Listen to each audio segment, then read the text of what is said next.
केरला के नामचीन पोनमत्तम परिवार के घर के बाहर काफी भीड़ जमा थी। पुलिस, मीडिया, पड़ोसियों ने घर को चारों तरफ से घेर लिया था। लेकिन इन हजारों लोगों की भीड़ में सबकी नजर सिर्फ एक ही इंसान पर थी, पुलिस की हथकड़ियों से बंधी जॉली जोसेफ, यानी कि पोनमत्तम परिवार की बहू। जॉली जोसेफ को 2002 से लेकर 2016 के बीच पोनमत्तम परिवार में जितनी भी मौतें हुई थी, जैसे कि 2002 में जॉली की सास अन्नम्मा थॉमस की, 2008 में जॉली के ससुर टॉम थॉमस की, 2011 में जॉली के हस्बैंड रॉय की, 2014 में अन्नम्मा के भाई मैथ्यू की और 2016 में जॉली के सेकंड पति और रॉय के कजन शाजू जाकिरिया की बीवी सिली और 1 साल की बच्ची अल्फाइन की। इन सब के कत्ल के जुर्म में जॉली को अरेस्ट किया गया था। इस पूरी खबर ने आज भी केरला में तहलका मचाया हुआ है। लेकिन इन सब में चौंका देने वाली बात जानते हैं क्या थी? उनके पड़ोसियों का ये कहना था कि वो मिलनसार स्वभाव की थी, हमेशा लोगों के साथ मिलजुल कर रहती थी। इस सब में एक पढ़ी लिखी लड़की, एक वेल नोन कॉलेज की प्रोफेसर और 2 बच्चों की माँ ऐसा घिनौना जुर्म कभी कर सकती है? आखिर जॉली ने ये सब मर्डर्स किए ही क्यों? इसके पीछे इसकी क्या चाल थी? इतने सारे मर्डर्स और इसके 14 साल बाद जॉली को अरेस्ट क्यों किया गया? और इससे भी अहम सवाल, क्या वाकई में इन सभी मौतों के पीछे जॉली का ही हाथ था या ये एक उसे फंसाने की कोई साजिश थी? नमस्कार दोस्तों, मैं हूं डॉक्टर राज कालरा और आज के इस वीडियो में इन्हीं सभी सवालों के जड़ तक पहुंचेंगे और देखेंगे कि आखिर एक साधारण सी महिला कैसे साइनाइड किलर बनी। There were contradicting takes on who she was. Some would say that she was very good. Others would say that no, but she always had this dark side to her. Jolly का जन्म एक छोटे से किसान घर में हुआ था, पर जैसे जैसे जॉली बड़ी होती गई, उसके डिमांड्स, उसके शौक बढ़ते गए। वो अपने ही घर में खुश नहीं थी। जॉली एक ऐसी जिंदगी की तलाश में थी जहां वो बिना कोई काम किए आराम से ऐशो आराम रह सके, और वो ऐशो आराम उसे मिला साल 1997 में। जॉली अपने एक रिलेटिव के हाउस वार्मिंग फंक्शन पे गई थी। वहां उसकी मुलाकात हुई रॉय थॉमस से। रॉय थॉमस कोडाथाई के पोनमत्तम परिवार का सबसे बड़ा बेटा था। पोनमत्तम परिवार कोडाथाई का इज्जतदार परिवार था। इसमें रॉय को मिलाकर और 4 सदस्य थे। रॉय के पिता टॉम थॉमस, जो एक एजुकेशन डिपार्टमेंट में थे और समाज में उनकी काफी इज्जत थी। रॉय की माँ अन्नम्मा थॉमस, जो एक स्कूल टीचर थी, बहन रेंजी थॉमस और भाई रोजो थॉमस। पूरा परिवार एक नौकरी पेशे वाला घराना था, यानी कि एक ऐसा आइडियल घराना जहां जॉली को वो सारी ऐशो आराम की चीजें मिल सकती थी। कुछ दिनों में रॉय ने घर वालों को बताया कि उसे जॉली से प्यार हो गया है और वो उससे शादी करना चाहता है। पहले कोई भी इस बात से खुश नहीं था, लेकिन फिर जॉली ने जब अपनी एमकॉम की डिग्री के बारे में और अपनी पढ़ी लिखी होने के बारे में बताया तो फिर हार कर अन्नम्मा मान ही गई। पूरा घर खुशियों से झूम रहा था, लेकिन किसी ने सोचा नहीं था कि ये शादी पोनमत्तम घर में बर्बादी लेकर आएगी। दोनों की शादी हो गई और वक्त के साथ साथ जॉली रॉय के घर में और उनके समुदाय में जगह बनाने में कामयाब हो गई और यही से जॉली अपने मास्टर प्लान को अंजाम देना शुरू करती है। अन्नम्मा जॉली से बार बार कहा करती थी कि तुम पढ़ी लिखी हो, नौकरी करो, रॉय का हाथ पटाओ, तुम्हारी ही जिंदगी आराम से बीतेगी। लेकिन जॉली बस एक ही रट लगाई हुई थी कि उसे कोई भी काम नहीं करना है। दिन ब दिन अन्नम्मा का दबाव बढ़ता गया, पर फिर वो प्रेग्नेंट हो गई और अन्नम्मा ने इसी बात को यही बंद कर दिया। रेमो के पैदा होने के बाद अन्नम्मा ने फिर एक बार वही मुद्दा उठाया। उसने जॉली को विश्वास दिलाया कि तुम अब नौकरी कर सकती हो, रेमो का ध्यान हम रख लेंगे ना। पर अन्नम्मा को इस बात का बिल्कुल भी अंदाजा नहीं था कि जिस डिग्री के बेसिस पर उन्होंने जॉली के शादी को हार कर मंजूरी दी थी, वो असल में एक फर्जी डिग्री थी। जॉली सिर्फ 12वीं तक ही पढ़ी थी और डिग्री को लेकर घर पे झूठा कहना जॉली की शादी की सबसे बड़ी गलती हुई थी। इस मुद्दे को लेकर हर रोज घर पे झगड़े होने लगे। झगड़े इतने बढ़ गए कि जॉली के पिता ने वहां आने की सोच ली। जॉली जानती थी अगर उसके पिता अन्नम्मा से मिले तो सारा भांडा फूट जाएगा। ऐसा ना हो इसलिए जॉली ने अन्नम्मा को अपने रास्ते से हटा दिया, और वो भी इतनी सफाई से कि सबको, इवन डॉक्टर को भी अन्नम्मा की डेथ नेचुरल लगी। आई एम श्योर आपके मन में भी ये जरूर चल रहा होगा कि वो कैसे। दरअसल सुबह का वक्त था, सब लोग नाश्ता कर रहे थे। जॉली ने अन्नम्मा को एक गिलास पानी दिया जिसमें साइनाइड मिला हुआ था। पानी पीकर अन्नम्मा अपने रूम में चली गई। कुछ वक्त बीतने के बाद जब अन्नम्मा बाहर नहीं आई तो रेंजी रॉय की छोटी बहन उनके कमरे में गई। उसने देखा अनम्मा बेड पर बैठी हुई है, उसकी आंख से आंसू निकल रहे हैं, उसका दम घुट रहा है। नॉर्मली होता क्या है, हमारी बॉडी में जो भी न्यूट्रिएंट्स जाते हैं वो ऑक्सीजन की मदद से एनर्जी फॉर्म करते हैं और फिर ये एनर्जी सेल्स को मिलते हैं। लेकिन साइनाइड जैसे ही बॉडी पर एंटर करता है वो तुरंत ही ऑक्सीजन को ब्लॉक कर देता है, जिसकी वजह से एनर्जी नहीं बनती और सेल्स धीरे धीरे मरने लगते हैं। अब क्योंकि हार्ट और ब्रेन को मैक्सिमम ऑक्सीजन लगता है तो सबसे पहले ये ऑर्गन्स काम करना बंद कर देते हैं और लोगों की हार्ट अटैक और ब्रेन स्ट्रोक से मौत हो जाती है। और यही उस समय भी अनम्मा के साथ भी हो रहा था। अनम्मा का हार्ट धीरे धीरे बंद हो रहा था, उन्हें सांस नहीं आ रही थी। सभी तुरंत ही अनम्मा को अस्पताल लेकर जाते हैं, लेकिन अनफॉर्चुनेटली अस्पताल पहुंचने के 5 मिनट बाद ही अनम्मा दम तोड़ देती है। अब क्योंकि अनम्मा को पहले से ही कई सारी बीमारियां थी, इसलिए किसने भी पोस्टमार्टम रिपोर्ट कराना जरूरी नहीं समझा और यहाँ जॉली का मास्टर प्लान काम कर गया। अनम्मा के फ्यूनरल के बाद जॉली पूरी तरह से बदल गई थी। उसने घर की और बाहर की सभी जिम्मेदारियां सर पर ले ली थी और अनम्मा की तरह वो पुनमत्तम परिवार का करता धरता बन गई थी। शायद जॉली का पहले से ही ये प्लान था, अनम्मा की जगह लेना, और बिल्कुल वैसा ही हुआ। पुनमत्तम परिवार के मुख्य के हैसियत से उसे पहचान मिली, लेकिन जॉली बहुत ही जल्दी समझ गई थी कि अनम्मा को समाज में जो प्यार और इज्जत मिल रही थी वो उनके टीचर होने के पद की वजह से मिल रही थी, और अगर जॉली को भी वो सम्मान और इज्जत चाहिए तो उसे भी टीचर की जॉब करनी पड़ेगी। फिर कुछ दिनों बाद जॉली ने सबको बताया कि एनआईटी में उसे गेस्ट लेक्चर की नौकरी लग गई है। सब कुछ सही चल रहा था। रेंजी की शादी हो गई और वो अपने पति के साथ कोलंबो चली गई। टॉम 1 महीने के लिए रेंजी के पास गया था। टॉम के जाने के बाद जॉली ने टॉम की वसीयत पढ़ी।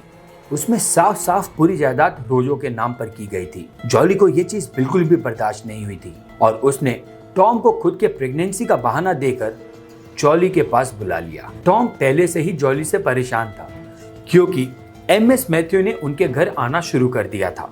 मैथ्यू अनम्मा का बड़े भाई का बेटा था और कोल्ड शॉप में सेल्समैन का जॉब भी करता था। जॉली अक्सर झूठ बोलकर उससे मिला करती थी, घंटों उससे फोन पर बातें किया करती थी। इसलिए जब जॉली ने बच्चे की बात कही तो उन्हें लगा कि सब कुछ ठीक हो गया होगा और फिर से वो अपने घर लौट आए। जॉली की बातों में आकर घर लौटना टॉम की सबसे बड़ी भूल हुई। टॉम हर रोज कॉफी के बाद एक दवाई खाया करते थे। हर शाम की तरह जॉली ने टॉम की दवाई दी, लेकिन ये कोई आम दवाई नहीं बल्कि साइनाइड से भरी कैप्सूल थी। जैसे ही टॉम ने कैप्सूल खाई उन्हें बेचैनी से होने लगी। वो जमीन पर गिर गए और शर्म की बात तो ये थी कि जॉली वहां खड़े होकर पूरा तमाशा देख रही थी। फिर कुछ समय बाद जॉली ने पड़ोसियों को बुलाया, उन्हें ऑटो में अस्पताल लेके गए, लेकिन जैसे ही पहले की तरह वो वहां पहुंचे टॉम की मौत हो गई। जब सवाल पोस्टमार्टम का आया तो जॉली ने उसे भी बखूबी खारिज कर दिया, ये कह के कि उन्हें हार्ट अटैक आया था। अब क्योंकि अनम्मा और टॉम के मौत के बीच में 6 साल का अंतर था तो कोई भी मर्डर के बारे में सोच नहीं पाया था। लेकिन टॉम के फ्यूनरल के बाद जॉली का रवैया बिल्कुल बदल गया था, जैसे कि कोई लॉटरी लग गई हो। और यहीं पर जॉली ने उसके खिलाफ पहला क्लू छोड़ा, क्योंकि जब रेंजी ने वसीयत देखी तो ना तो वो स्टैम्प पेपर पर था और ना ही उस पर कोई गवाहों के दस्तखत थे। जब रेंजी ने इस पर सवाल उठाया तो वहां रूम पे अचानक सन्नाटा छा गया और जॉली और रॉय वहां से उठकर चले गए। रॉय को जॉली और मैथ्यू के अफेयर के बारे में पता चल चुका था और वो जॉली के इस अफेयर के बारे में सवाल उठा रहा था। रॉय के इस सवालों से तंग आकर जॉली ने उसे भी अपने रास्ते से हटाने का ठान लिया था। जॉली को लगा कि इससे उसे 2 फायदे होंगे। पहला, जायदाद उसके नाम पर हो जाएगी और दूसरा, वो मैथ्यू के साथ रह पाएगी। एक दिन जॉली ने बच्चों को जल्दी खाना खिलाकर अपने कमरे में सुला दिया और करीब 8 बजे खुद किचन में जाकर रॉय के डिनर के लिए चावल और चने की सब्जी बनाई, जिसमें उसने साइनाइड मिला दिया था। हमेशा की तरह रॉय घर आया और उसने खाना खाया। उसे भी घबराहट सी होने लगी। पड़ोसी और रॉय के अंकल मैथ्यू उन्हें हॉस्पिटल लेकर गए, पर वहां उसने भी दम तोड़ दिया था। जब जॉली से सवाल किए गए तब उसने यहाँ ये कहा कि रॉय 3 बजे घर आया था और उसने चावल और चने खाए थे और बिना डिनर किए सो गए थे। और यही था जॉली के खिलाफ दूसरा सबूत, जिसे उसने नजरअंदाज कर दिया था। पर अंकल मैथ्यू को इसमें कुछ गड़बड़ लग रही थी, इसलिए उसने रॉय की पोस्टमार्टम करने की मांग की, पर जॉली इससे सहमत नहीं थी। पर फिर भी पोस्टमार्टम हुआ, जिसमें क्लियरली ये लिखा गया कि साइनाइड पॉइजनिंग की वजह से रॉय की मौत हुई थी। लेकिन जॉली ने इन सब को भरोसा दिलाया कि ये एक सुसाइड है रॉय पर लाखों का कर्ज चढ़ गया था, वो डिप्रेशन में था और इसलिए उसने अपने आप को खत्म कर लिया। सब फिर से जॉली की बातों पर आ गए, लेकिन मैथ्यू अभी भी इस बात को मानने को तैयार नहीं था। उसे अभी भी जॉली पर शक था, इसलिए वो उस पर नजर गड़ाए रखा हुआ था।